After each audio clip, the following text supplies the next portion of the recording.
In this video, I'll show you how to geotag a photo on an Android mobile. First, open your phone's camera app and swipe left, or tap the settings icon to open the camera settings. Look for an option called GPS tag, location tag, or something similar. If it's turned off, simply enable it. Next, make sure your phone's location services are turned on, and also enable mobile data or Wi-Fi so your phone can determine your location. Now go back to the camera app and take a photo. After capturing the picture, open it from your gallery. Tap on Photo Details, Info, or the location icon, depending on your Android phone. You should now see a map showing the exact location where the photo was taken.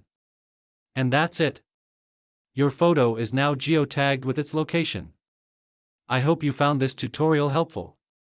Don't forget to like and subscribe. Thanks for watching.